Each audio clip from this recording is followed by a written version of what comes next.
by Will Sawin from ETH Zurich, who will speak about Ramanujan Covers. All right. I just want to briefly talk about the definitions of a Ramanujan graph. So I'm going to be working with a finite G, a finite, and I'm always going to take it to be bipartite, just because the theorems are a little bit nicer for bipartite graphs.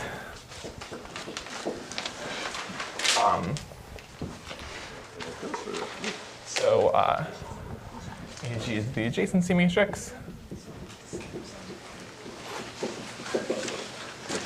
And then lambda 1 through lambda n are the eigenvalues. And we put those in order, and they're real. And then what we want all the eigenvalues except for the very largest and the very the last one, the most negative, to be as close to 0 as possible. And what that essentially turns out to be, we need lambda 2 through lambda n minus 1 to lie in this interval minus rho of g, where rho of g is the spectral radius of the universal cover of G, or a more simple way in a special case is rho of G is 2 root k minus 1 if G is k regular.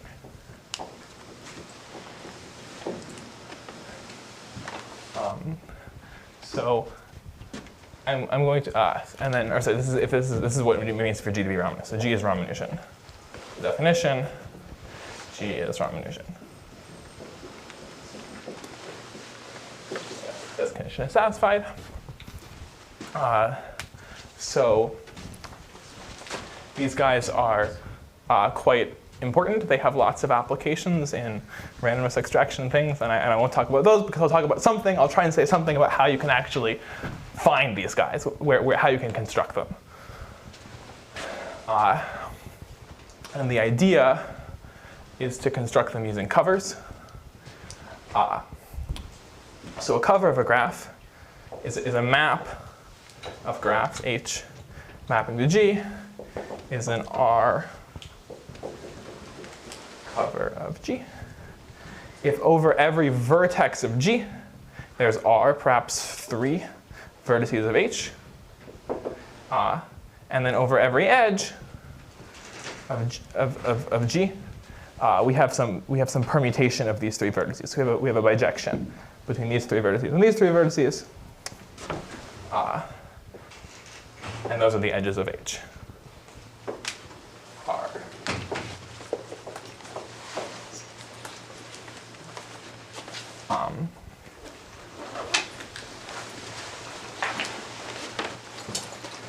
And then all of the in this case, all the eigenvalues of AG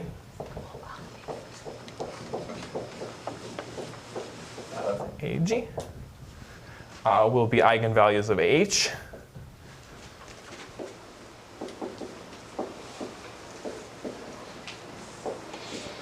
Can you change the pen then? What do you mean? Can you change the pen or press Yes. the button? Let's see if this one is better. Oh, it's a little bit better.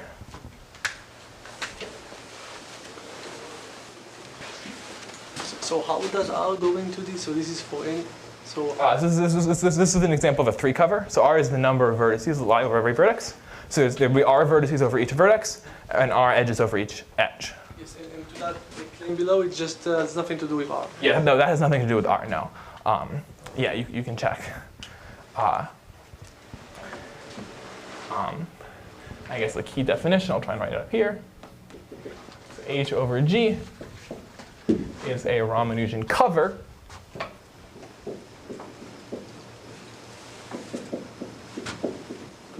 if all the new eigenvalues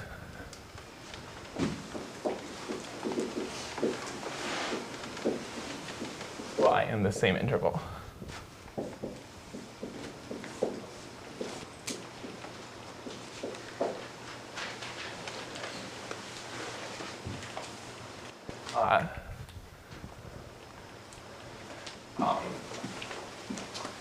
And I want to express this in terms of the characteristic polynomial. So the new eigenvalues are going to be the roots of the ratio of the characteristic polynomial. So the characteristic polynomial of the adjacency matrix of H divided by the characteristic polynomial of the adjacency matrix of G.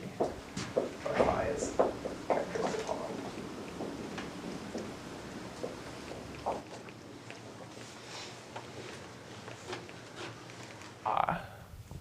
So all roots of this ratio lie in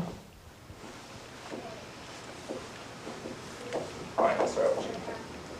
Rho.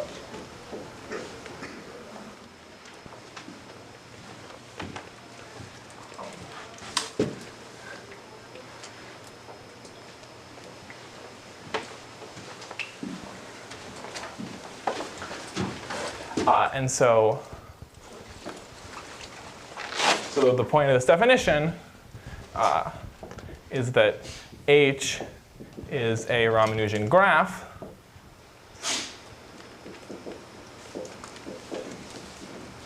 if and only if G is Ramanujan and H to G is a Ramanujan cover.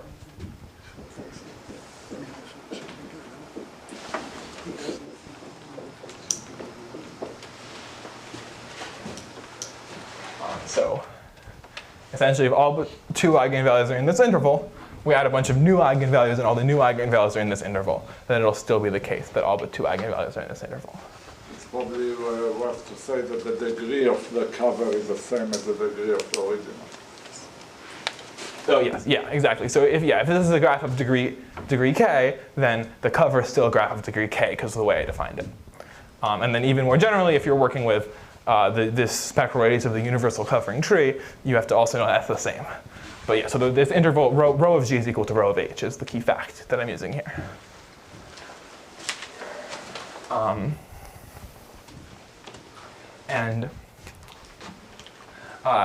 The reason I'm using this definition of a Ramanujan cover is we can ask about Ramanujan covers even if the base graph is not Ramanujan.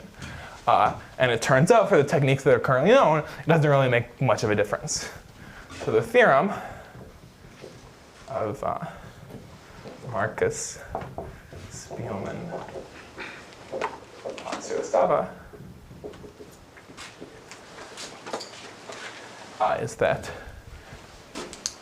every finite bipartite graph has a bipartite Ramanujan 2 cover. Or has a that's Ramanujan cover in this sense. Bipartite G has a Ramanujan 2 cover.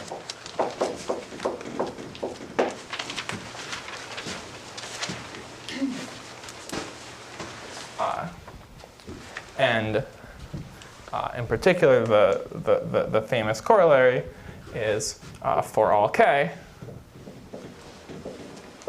there are infinitely many bipartite Ramanujan k-regular graphs.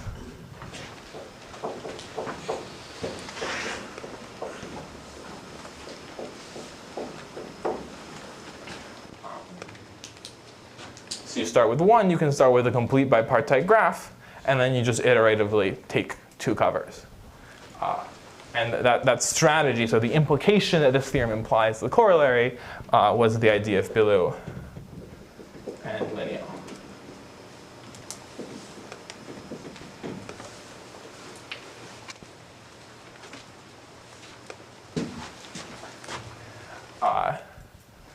I guess another corollary you could state is that there's always a bipartite 2 to the n covering by iterating this theorem n times, or Ramanujan n 2 to the n covering.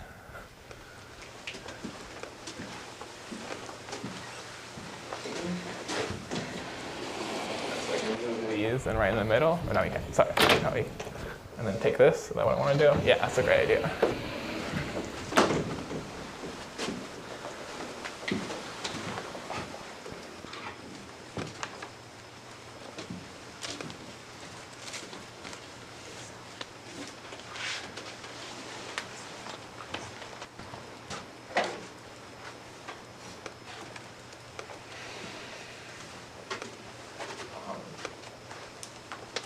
So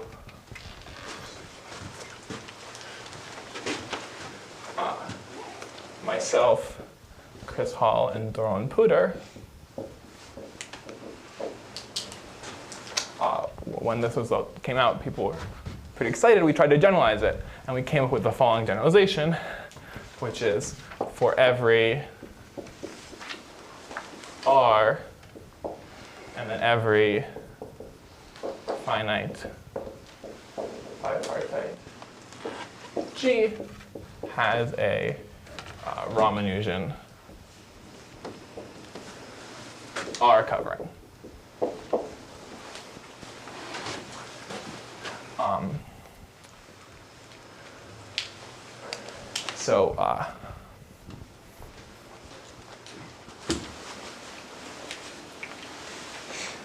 This is, unfortunately, one can't really generalize this result any further, but we now know the greater, that all kinds of covering sort of exist in Ramanujan graphs infinitely often. But the result, we actually proved is a little bit more general than this. And so there are natural questions you can ask to sort of generalize the question of, is there a Ramanujan cover for a particular degree?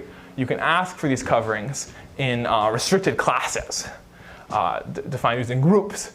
I think this is a very natural generalization. I think a lot of people had come up with similar versions of this idea. And I want to talk about what our results say about this kind of question. So there's two successive generalizations I want to give of this question. Unfortunately, we can't generalize the theorem as far. So, what about for irregular graphs? All right, great question. So basically, what this theorem tells you, and our theorem tells you the same thing, is once you have one irregular graph that's Ramanujan, you have infinitely many coverings of that graph that are Ramanujan. And so, like for instance, if you have an infinite tree, if you know that some quotient of that tree is a Ramanujan graph, the infinitely many quotients of that tree are Ramanujan graphs. But Assuming it's bipartite. Assuming it's bipartite. It's probably worth mentioning that the matrices result has an efficient algorithm now. Oh yeah. Who's it by? I don't remember.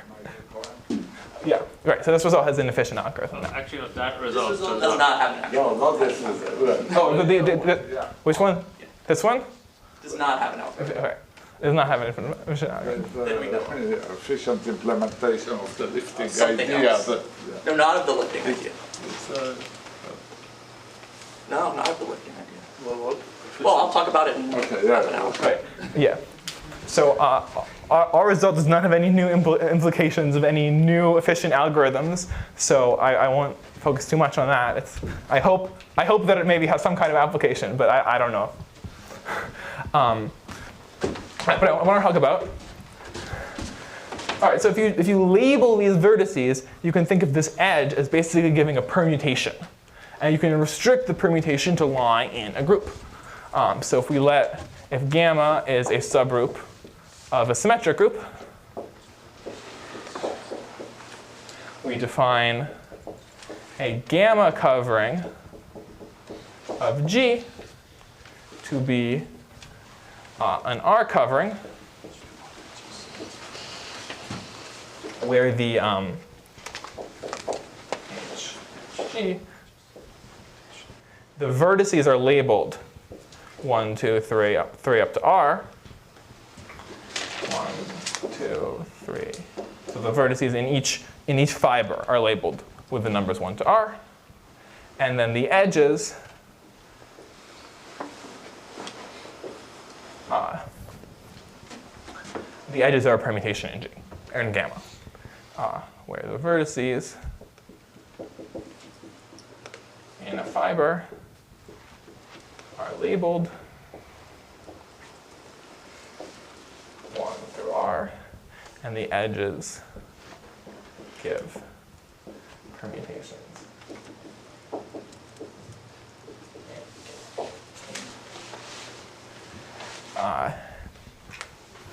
And So it's really up to conjugation because there is no natural leveling of the seed. yeah, well, yeah. So well, you could say it's if there exists a labeling. I'm just going to define. For me, I'm just going to define it to be a labeled object, and then one can go afterward and say, well, we can remove the labeling and do things up to conjugation. But that's not. Yeah. That's not quite relevant. So it's a very open question that we really only scratch the surface of, is for which groups gamma does every graph G have a Ramanujan, or every bipartite graph G have a Ramanujan gamma covering? Or for which graphs gamma do all but finally many graphs G have a bipartite gamma covering? So this I've drawn, I guess this is an example in the cyclic group of order 4, and for instance we don't know the answer in the cyclic group of order 4.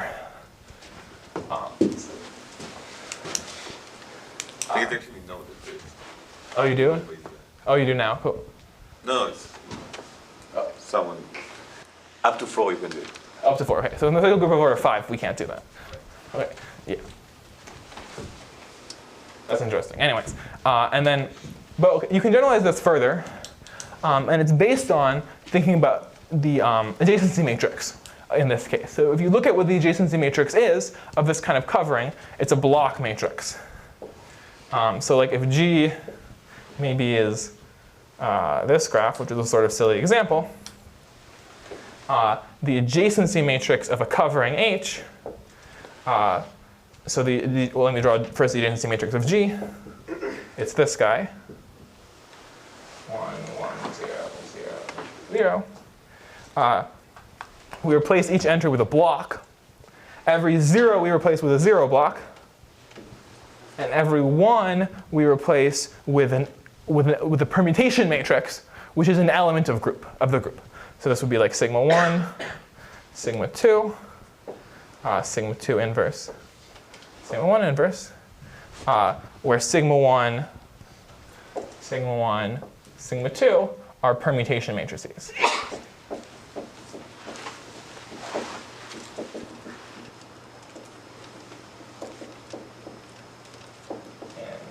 Gamma. But if you think a little bit about this, you might start thinking, well, what if we take these blocks to be matrices in another set? And in particular, it's very natural to take them to be in some other group of matrices.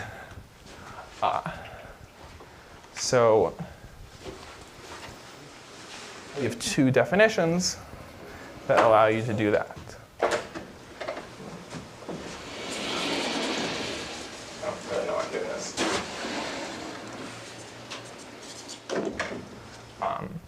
So I want to we first abstract this definition a little bit. So now for gamma, an abstract group,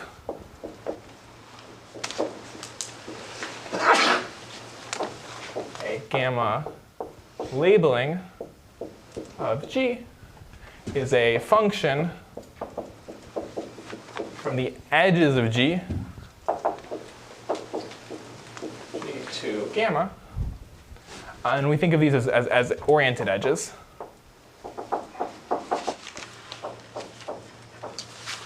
Where reversing the orientation is equivalent to inverting the element. So a gamma labeling contains the same information as a gamma covering, just expressed in a different way. So you take for each edge, you get an element of gamma, and then you have gamma going this way. If you go the opposite way, it's gamma inverse. And again, we could express this in an invariant way. We could also express it as a homomorphism from the fundamental group of our graph to gamma. And that would basically be equivalent. And then, given such a labeling, we can write down a block matrix where the blocks are, or giving a representation, where the blocks are matrices in that representation. So formal definition, if pi is a d-dimensional representation of gamma representation, G is an n-vertex graph, gamma is a gamma labeling. We set A gamma pi to be, we're going to have an ND by ND block matrix.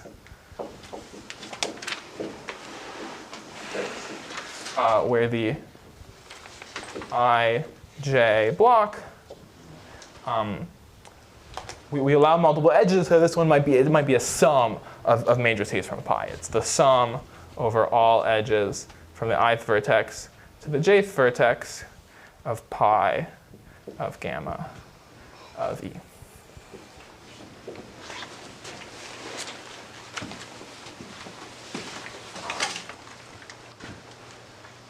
And then the fact here is if gamma is finite, then we can essentially take this representation to be unitary, and so we can take this matrix to be Hermitian, and the eigenvalues are real. If gamma is finite, A gamma pi has real eigenvalues.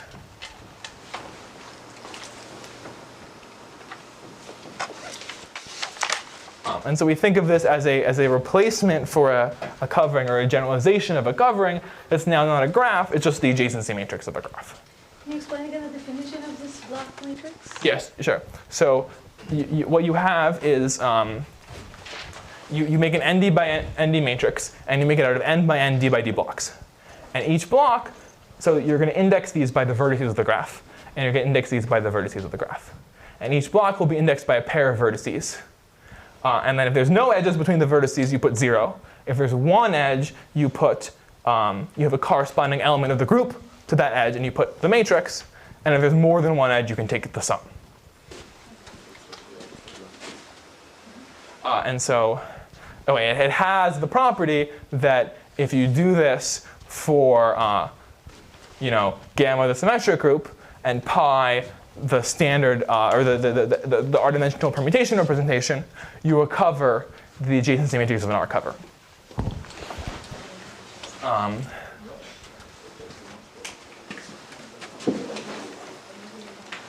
right, definition short. And then we just say A gamma pi is a Ramanujan cover if all its eigenvalues lie in minus rho of G, rho of G.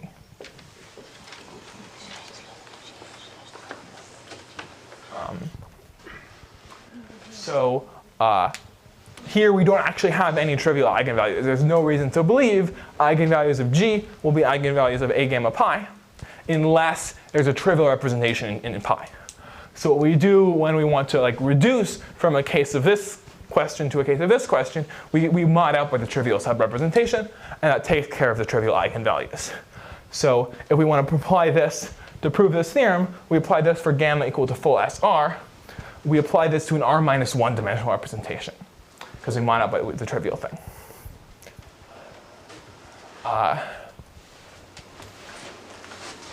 So I can now state. Do the new eigenvalues, do they split up according to how the representation decomposes? Yeah, if pi is not irreducible, then you can factor the eigenvalues into parts coming from each irreducible representation. And then our theorem, which I'll say in a second, it applies only to irreducible representations.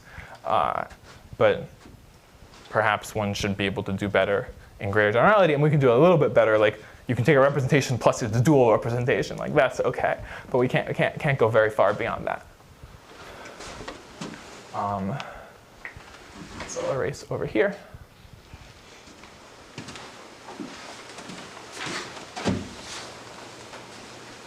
So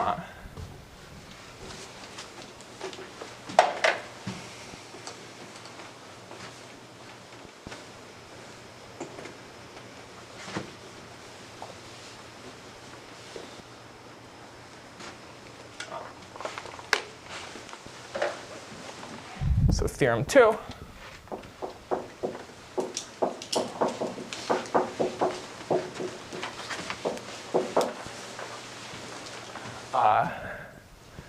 Is let gamma be finite. We start with a group and a representation satisfying two conditions.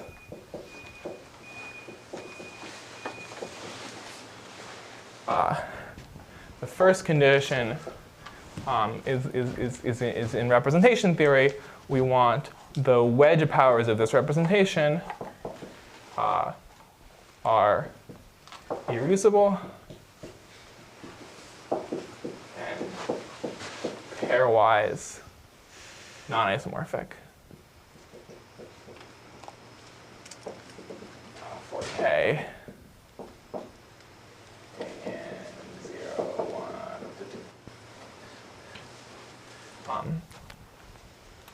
2. And so we have all these wedge powers, and we want them to be distinct and irreducible. And the second condition is that gamma is generated by elements G with rank of pi of G minus the identity is equal to or is the most 1. So these are called pseudo-reflections in the literature.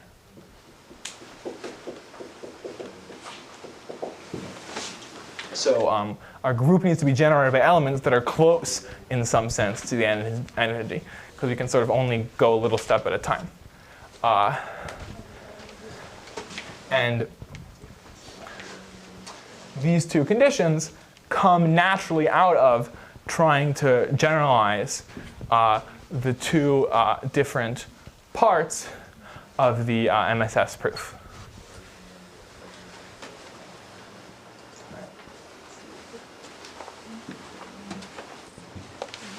So let me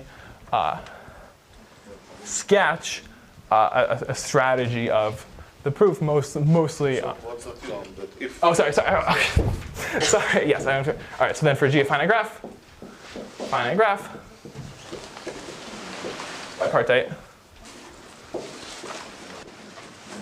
There is a gamma labeling gamma with a gamma pi Ramanujan.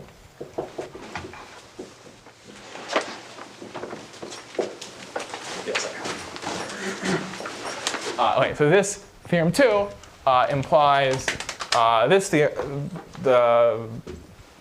theorem. You just have to check that this representation satisfies these conditions. And this is a little bit more general. You can check there's a complete classification of representations that satisfy these conditions, and you can look at all of them, and you can get generalizations of Ramanujan graphs for all of those. Sorry, can you state the pseudo-reflections condition again? I can't quite read. Oh, sorry. It's if you look at the matrix you get under pi, and you subtract the identity matrix, and you get rank of most 1. So then in eigenvalues, these guys look like this: lambda 1, 1, 1, 1, 0. Okay, and it's easy to check a reflection matrix always satisfies this condition, which is the source of the name. But can you say what the first condition means in terms of the permutation example? Yeah, so it's a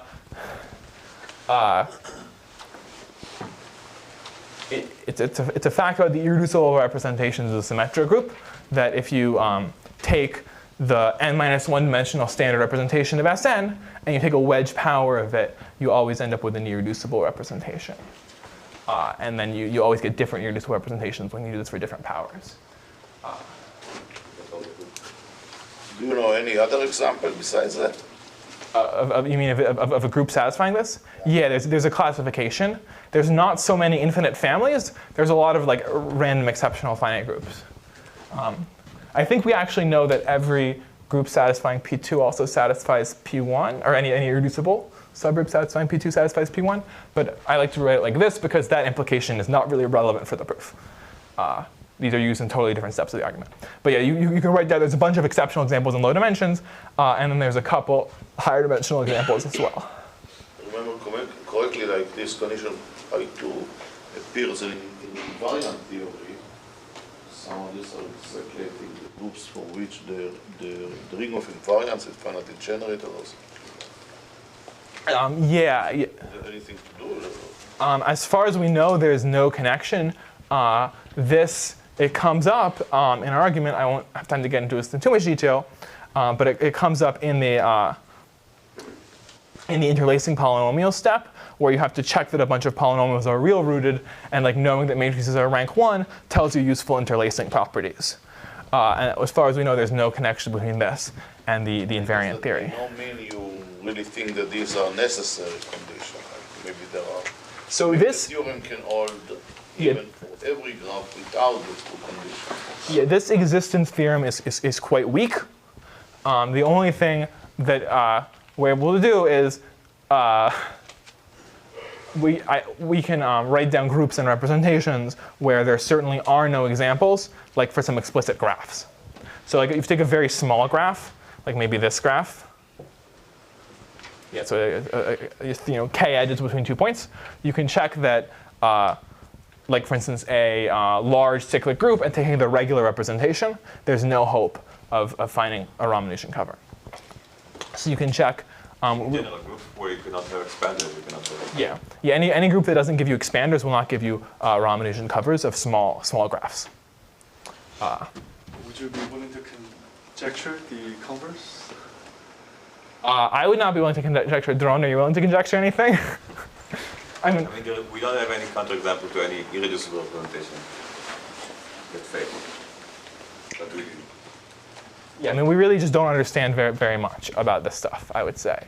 But hopefully, But you're saying from any abelian group or a many-abel group, or you will not get you do not get covers of small graphs. So it might be the case. So it might be the case that for all sufficiently large Ramanujan graphs, for instance, there is a large cyclic cover, which is an expander. We don't know how to rule that out or prove it. in large, just constant large. So for any. So what's known is that for very small graphs and very large constants, that there's a really large cyclic group. There's no expansion. There's no expanding covers, and we don't know anything else. What's the order of quantifiers? If I give you a so if I you look at the cyclic group of order T, conceivably all large enough expanders can work with this particular group. Yeah, I don't know the kind of example. Yeah, conceivably, yes. We don't know how to do better. Yeah.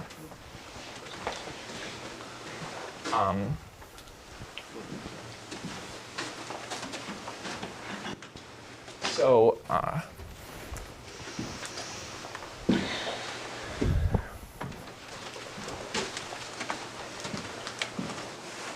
let me just sketch quickly some of the ideas that go into the proof.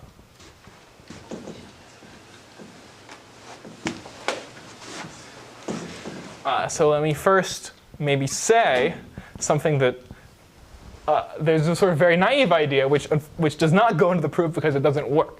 And so the naive idea would be to use the probabilistic method to estimate the average value of the largest eigenvalue if you take a random gamma labeling.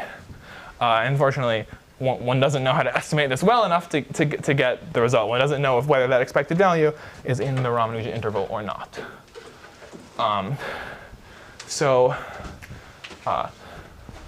Strategy, which is due to MSF, is to first estimate, instead of the expectation of the largest root of the characteristic polynomial, you estimate the largest root of the expectation of the characteristic polynomial. You estimate max root of the expectation over gamma of the characteristic polynomial of A gamma pi.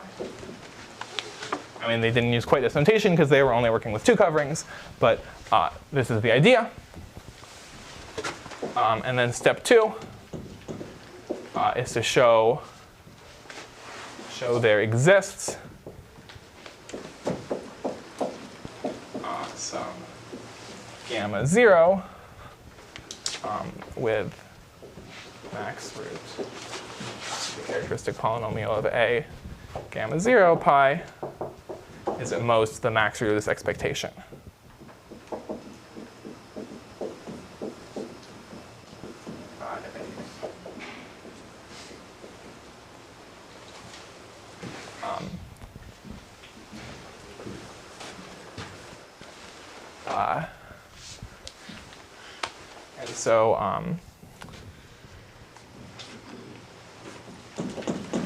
And so in their case, the step 1 followed from well-known results about the matching polynomials. So this follows this expectation is equal to the matching polynomial. There's some polynomial whose coefficients count matchings, and then the bound on the roots of the matching polynomial, what was already known. So all the innovation was in step 2. So that gives step 1, and then step 2 use this very intricate real-rooted and interlacing argument.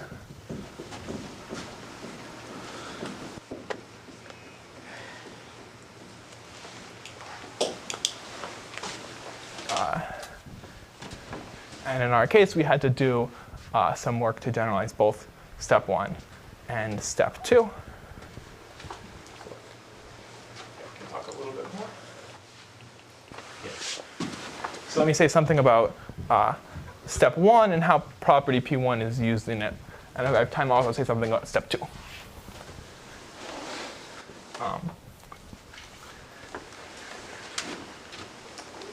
So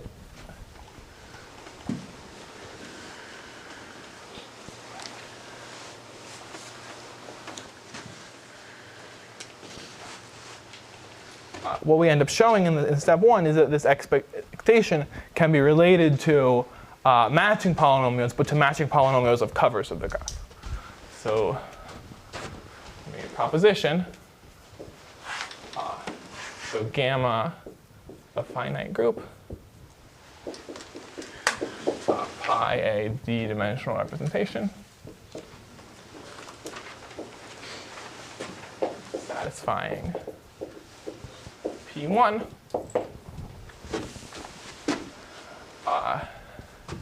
G a finite graph, and the expectation of the characteristic polynomial of a gamma I is equal to the expectation over h to g a d-cover of the matching polynomial of h. So for instance, if we're applying this to R coverings, we take D to be R minus 1, and so we relate the average characteristic polynomial of R coverings to the average matching polynomial of R minus 1 coverings. Which is kind of funny. Pi comes to the right-hand side? It doesn't. So what you can see from the argument is that pi satisfying P1, that tells you all the information you need to know about gamma and pi. So it's independent. Yeah, it's independent. And there's an alternative proof. There's a special case of gamma pi, where you take gamma pi to be the signed permutation matrices.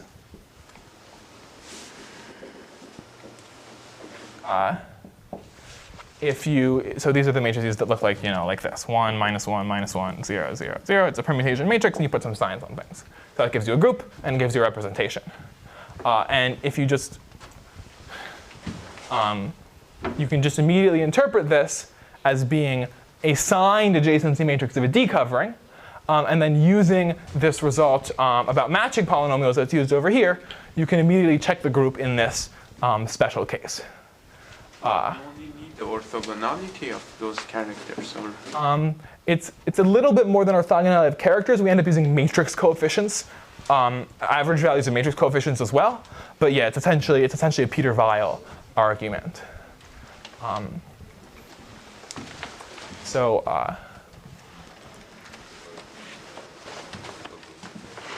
Yeah, so the idea, I mean, very roughly, the idea is this characteristic polynomial is some kind of determinant. It's a determinant of some block matrix, and you're summing over permutations in here, and then if you restrict a permutation to each block, you get a permutation of a subset. And if you group the terms according to the different blocks, you get that this characteristic polynomial has some kind of formula, has some sum of products of determinants of minors. And then if we take the expectation over gamma of this, we can commute the expectation with a sum, no problem. We can commute the expectation with a product as long as the things we're taking a product of are independent. And the way we've set it up, if we choose gamma as randomly as possible, the two blocks will be independent unless they are just directly across from each other, unless they're the transpose of each other. So what that ends up getting, the expectation over gamma of 5a gamma pi becomes the sum over the product of an expectation of a det of a k by k minor of pi of gamma times the determinant of an L by L minor of pi of gamma inverse. And this function we recognize as a matrix coefficient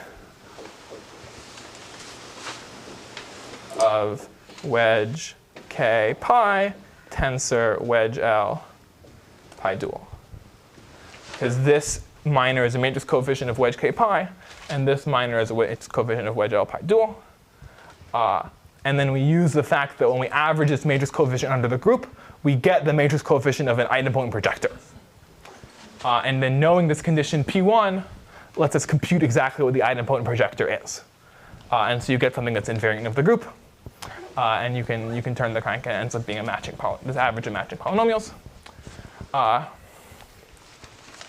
And once we have this formula, this formula doesn't tell us anything about whether the roots are real, but it does tell us all the real roots lie in this interval.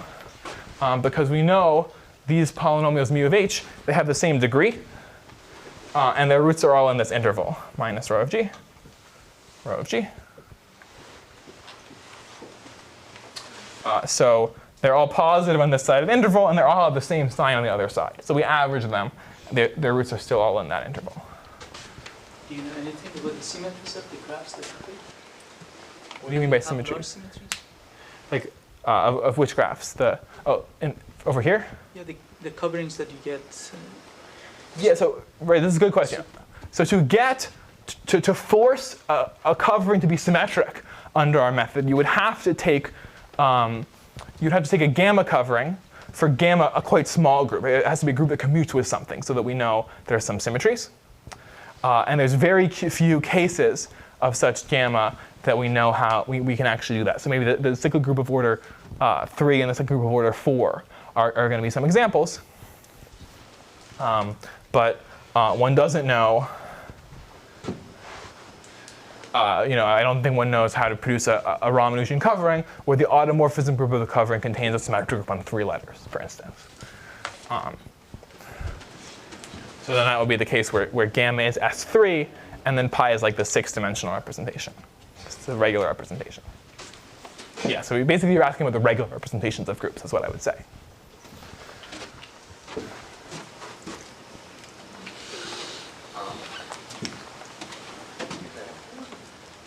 Not really, right? So I can say, yeah. I won't be able to say anything coherent about the second step, I don't think, in like the remaining time. You should say the ideal function. What? The main ideal also came from yes. MSS. Yeah, right, yes, that's a good point. The main idea, yeah, and then generalize a little bit, and it applies to this problem. Maybe we'll just say, the key thing, and maybe you'll be able to watch for that during the next talk, is it's sort of constructed by a step-by-step process. And at each step, you want to only change the graph or only change the matrix a little bit. And the method doesn't work if you change it by a lot at a given step.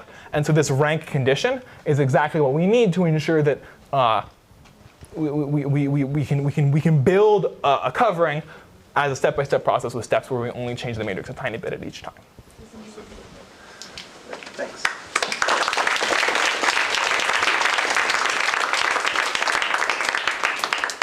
Questions? Actually, I had a question. If you relax it to, instead of really tight 2 square root k minus 1, if you wanted, 10 square root k, would things be easier or is different? So this method doesn't help you at all, but there are probably other methods that would work better in those cases. So I think that the methods where we use the probabilistic method to estimate like moments of the eigenvalues would look a lot more plausible if you give some wiggle room. I don't know what the state of the art is on that exactly, but probably something can be said in much greater generality using those kinds of more classical methods. Yeah. And I'm sure random in this kinds of generalized situations involving gamma pi coverings. I don't know if it's been written down, but I'm sure the argument would be essentially the same for the random method.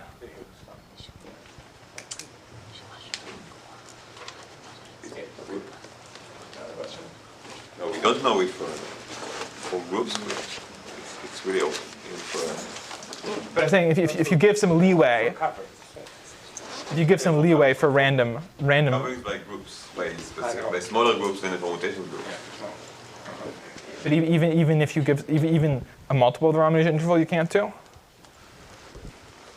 Yeah. All right. Well, we can talk about it.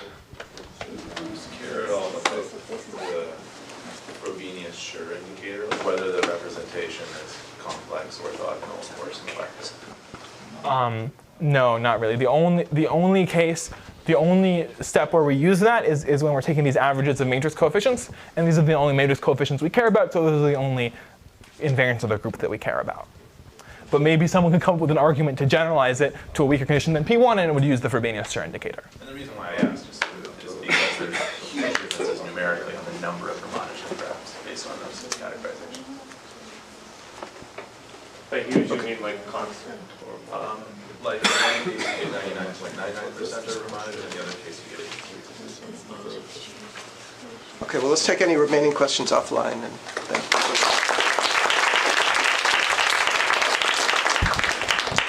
we start again at 4:10.